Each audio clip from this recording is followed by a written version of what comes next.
Hey y'all, thanks for tuning in to another episode of Fork Over the Ring, where we all know the way to a man's heart is through his stomach. And today, guys, this is actually a recipe I made up the same way you make up arguments with your man. This is my stuffed crab cakes. I've actually stuffed it with an herb Alfredo sauce. I actually made this up because I googled stuffed crab cakes. I couldn't find anything, so I was like, hey, let's see what happens, and it actually worked out. So for your recipe, all you're going to need is I'm sorry guys, again, this is a little bit out of focus, but this is the only part that's out of focus. So I started off with about a cup of heavy cream, 8 ounces of cream cheese, half a stick of butter, and you're gonna put that on medium high heat to melt it all down. I did not measure this perfectly, but basically the base of this is just an Alfredo sauce. I did not know what this recipe was going to be while I was making it. So I made it as I went along. So if you want a more definite Alfredo recipe, you can use the one from a video I'm going to link below for my chicken Alfredo. Or you can use whatever kind of Alfredo you like. I also added to this about half a cup of Parmesan cheese and a very little bit of mozzarella. But again, I made this up as I go along. Recipe will be below. Then with my sauce, hot and all, I go through and add it to my blender. Then I add about a handful of parsley, a handful of cilantro. I add salt, pepper, mostly white pepper. I added some red chili flakes because I like my Alfredo just a little spicy, and I thought this cake would be awesome. I also added a little bit of minced garlic and some herb salt because I got all these fancy salts for Christmas that I haven't used yet. So I'm starting to use them. And I add a little bit of adobo, and you just sit there and you blend that up, and this makes our sauce. Bam, look at that, y'all. It comes all together, and this is going to be good in the middle of this crab cake, but it's also going to be good if you just use it as sauce over anything for whatever the hell you want. So to make the stuffed part of our crab cake, it's going to be like a bomb almost.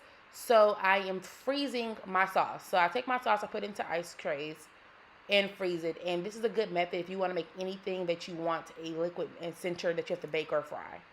So for my crab cake, we're doing a very basic crab cake recipe. So I'm starting off with some shallots that I'm going to chop up. This is half of one shallot, so it's I don't know, maybe like 2 tablespoons worth, y'all.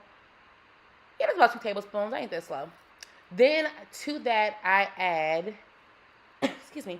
To that I am going to add sour cream. I'm going to add mayo, a little bit of spicy mustard or special mustard grape pound. I am going to also add 1 beaten egg. And if y'all see my wristbands, I'm sorry. These are my wristbands that I still had on from something in the water. Some more red chili flakes, some garlic, some Old Bay, some breadcrumbs, some oregano, and I mix all of that up together. That's my liquid. And then I go through and add my crab meat. Again, guys, this is about a pound of crab meat each. So it's about 2 pounds of crab meat, I want to say. And I eyeballed all of this. I did not measure any of this stuff, y'all, so I apologize. But from my eyeballs, like I can pretty much guesstimate how much I use. So I'll definitely link it below for y'all. But it's definitely a guess. And then for the crab cake portion, because I do have that sauce, I'm not going to put too much. I'm not going to put too much in it. Oh, y'all, why my camera doing that? That's real ratchet. So before I go through and I let my crab cake set up, I went ahead and took my sauce stuff out, and I actually let that sit in the freezer for about 15 minutes. If you let it sit in the fridge for a while, it'll firm up too. But for me, it was better just to put it in the freezer to make it faster. And then for my crab cakes, I literally took a handful of the crab cake mix. I stuffed inside one of the ice cubes of the mix, and I put it right inside. Y'all, I really thought that I was in frame when I did this. Apparently not. But y'all can see a little bit. Y'all get the gist. It's coming together. And like I said, excuse these wristbands. I literally had just got back from something in the water. And if you want to know how that was, I actually am going to put a review up this week of it because it really was. I kind of vlogged it. So I'll put up all my little videos and whatnot. But all of my mixing together made me a total of 4 large crab cakes and 1 small one. These are really big. These are bigger than my hand, and I have big old manly hands. Okay? Which is why can't no man punk me because my hand's probably bigger than his. Anyway.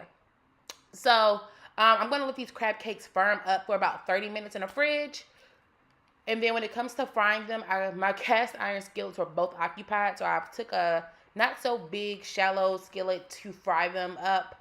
I got my grease nice and hot, and I fried them for about 5 minutes on both sides. And I tried to broil 2 of them. Y'all will see how those looked. I didn't really care for how the way the broiled ones looked. So I would suggest frying them unless you are, like, on some type of special diet plan where frying is not an option, but I'm okay with the fat life. And just be careful when you flip them because remember, these are crab cakes. Luckily enough, the mixture we put in together, the little bit of breadcrumbs we used definitely held it together. But this is a crab cake, not a breadcrumb cake. I can't stand to get no crab cake full of bread, okay? I don't need all that filler. You need just enough filler to hold it together. Like, you need just enough gel to hold your edges down, not enough to make your whole head a whole new thing. Okay? So, you're going to go ahead and let that cook. If you see on the side, I have a rack there, a cooling rack, so that all the grease can drip off. You don't want to drip it off on a napkin or paper towel because it's going to still be soggy. So you want all that grease to drip off on the side.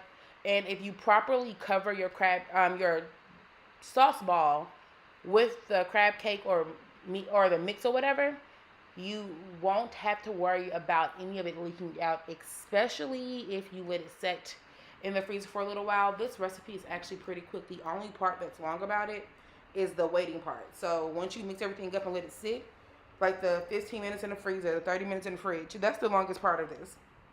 And y'all, this was so good when I put it like with my pasta. So I made some spaghetti squash. I ate it with it one day. Another day, I was being fat and ate with real pasta. Y'all, excuse the airplane noise. There's an air show tomorrow, and I live right by the fucking base. Sorry. Anyway, I ate it with some regular pasta. I also ate it on a sandwich because I had so many of them. So this is my meal prep for the week. So you let this cook again for about 5 minutes on each side. You can kind of gauge it when you look at it if it needs more time. But 5 on each side was good, so a total of 10 minutes of frying time. And that is really much. That's really it. After that thing is done cooking, girl, I'm trying to tell you something. Sir, ma'am, sir, whatever, okay? Your bae is going to be like, I think I love you. I think I love, because you got, me. Nope, okay. So, after that, this is going to show you guys the result of them. The 3 at the top are the fried ones, 2 at the bottom are the broiled ones. They were good. They just didn't give me the appearance that I wanted. So those are not the ones that I went with for presentation. But I had to be real and transparent with y'all. So here's my transparency moment. They like, the real pale. The pale ones, like when you make cookies and they nasty. But here's me trying to plate it for a picture and for Instagram. I figured I would show y'all this because I never do. I'm really not good at platings. I am still learning, but I do watch those little BuzzFeed videos where they show you quick like plating tools and stuff. And this is me putting on the gram because I have to let you guys know that I'm the bomb diggity fo shiggity. Yeah. And you guys are going to see me cut it open. If you see right there, I kind of broke it a little bit when I was moving it, but it worked out. Y'all, this was so good and it looked so good on camera. The final product of it. Look at all that good sauce. And if you're real greedy like me, I put some extra sauce on it at the end. But y'all, look at that. Look at that food porn. Get it. Get it. So thank you so much for watching this. Let me know how you feel about this recipe. Please feel free to comment down below. Share this video with your mama, your uncle, your cousin, your nephew, your sister, your unborn nieces and nephews, and their parents too. Like, do all of that because, y'all, I got to quit my day job, okay? I really do, for real. Thank you so much for watching. Make sure you turn the notification bells on. And I will see you in the next video. Bye. And like always, don't forget the way to a man's heart is through his stomach.